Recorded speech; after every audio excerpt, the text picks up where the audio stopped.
Ok, buenas tardes. En el día de hoy les estaremos presentando la presentación final del módulo de finanzas y organización de empresa, Alejandra González, Javier Reales y Yael Mercedes.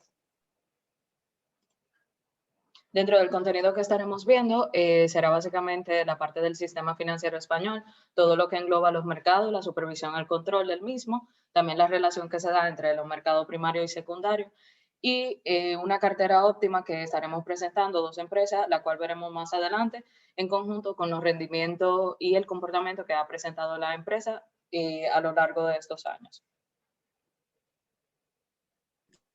Bueno, aquí damos un panorama de cómo se constituye el sistema financiero español. Están los organismos internacionales en la parte de arriba y en la parte de abajo tenemos los organismos internacionales, tenemos al gobierno y los intermediarios. Son tres intermediarios, son los intermediarios financieros, que básicamente son conjunto de instituciones que son los que medían entre los agentes con el superávit y déficit, con el fin de abaratar los costes en la obtención de financiación y bueno, facilitar lo que es la transformación de activos entre ellos. En esta parte hacemos un zoom en cada tipo de contexto, que tenemos el contexto internacional, que está constituido por el G7, G8, G20. Cada uno fue cambiando de nombre dependiendo de los países que se fueron añadiendo. Y bueno, estos organismos, el objetivo es promover la estabilidad financiera internacional a través del intercambio de información y cooperación entre ellos. Y también tenemos el Consejo de Estabilidad Financiera y el Comité de Supervisión Bancaria de Basilea. Dentro del contexto europeo, tenemos datos estadísticos que son importantes, como la entrada de la Unión Europea en el 1986. En el 93 entra en vigor del mercado único europeo y en el 99 el nacimiento del euro. También tenemos el Banco Central Europeo, el Consejo de Estabilidad Financiera y la Junta Europea de Riesgos Sistémicos, así como el Sistema Europeo de Supervisor Financiero y el Mecanismo Europeo de Estabilidad dentro del contexto internacional. Dentro del contexto nacional, bueno, básicamente el objetivo es garantizar la asignación de los recursos financieros y está constituido principalmente por el Banco de España, la Comisión Nacional de Mercado de Valores y la Dirección General de Seguros y Fondos de Pensiones. Vale. En términos de mercado, supervisión y control, los entes supervisores son la Comisión Nacional del Mercado de Valores, que básicamente es la entidad que controla y supervisa el sector de valores.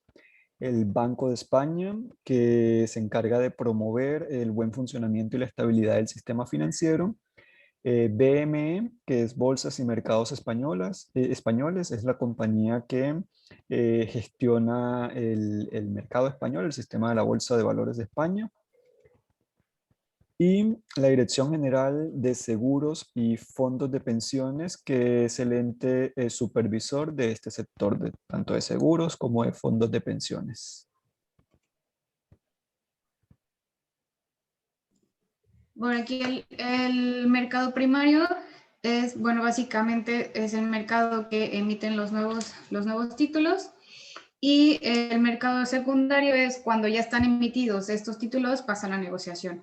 Es decir, se negocian ya los títulos emitidos entre inversionistas, que se puede negociar entre inversionistas.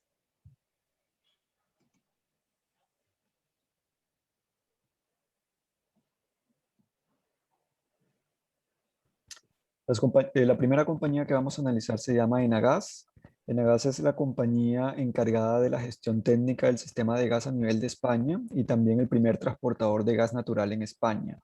Tiene presencia no solamente en España, sino también en otros 7 países y cuenta dentro de su estructura de compañía con gasoductos, pero también almacenamientos subterráneos y plantas de regasificación.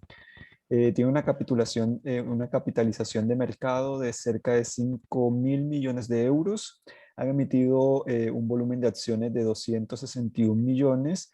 En el último periodo que hemos evaluado, que es hasta el 30 de abril, El precio de cierre fue de 19,02 € y el volumen de acciones negociadas estuvo en el orden de 100 millones de acciones. La otra compañía que analizaremos se llama Grifols. Es una compañía, un grupo empresarial español especializado en el sector farmacéutico y hospitalario con presencia en más de 100 países. Es el tercer productor mundial de hemoderivados a nivel europeo es la primera compañía del grupo del sector de farmacéuticos. Igualmente es la compañía líder en obtención de plasma con más de 150 centros en Estados Unidos y instalaciones productivas tanto en España como en Estados Unidos. Tiene una capitalización de mercado de 10.000 millones de euros. Han emitido acciones por el orden de unos 426 millones de acciones. El precio de cierre del último periodo al cual hemos analizado estuvo en los 23,56 € y para ese mismo periodo se negociaron un volumen de 96 millones de acciones.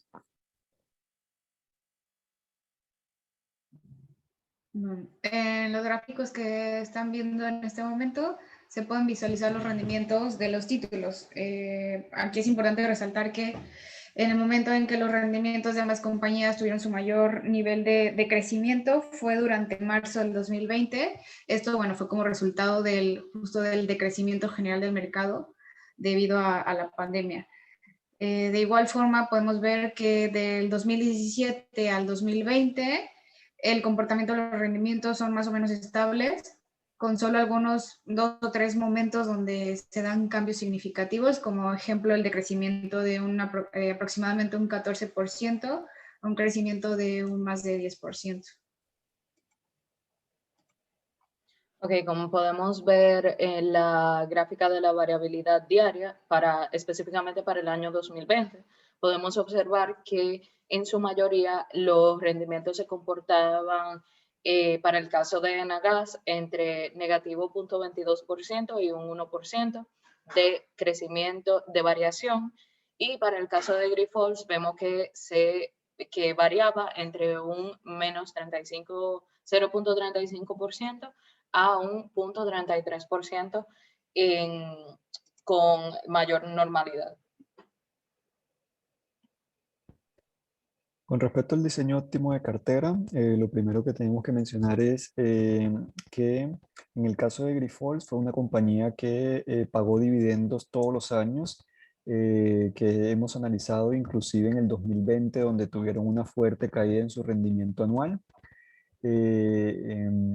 Y con respecto a Enagas, pagó el único año en el que no hizo pago de dividendos fue en el 2017. Es una compañía que venía desde el 2017 creciendo en términos de rendimientos anuales, pero al igual que Grifol el año pasado y por la situación global, también presentó un rendimiento negativo. Vale, bueno mencionar que a pesar de que tuvieron este rendimiento negativo en el 2020, Nagas pagó dividendos y estuvo también este monto pagado por el orden de lo mismo que pagaron en el 2019 cuando el crecimiento fue cercano al 10%.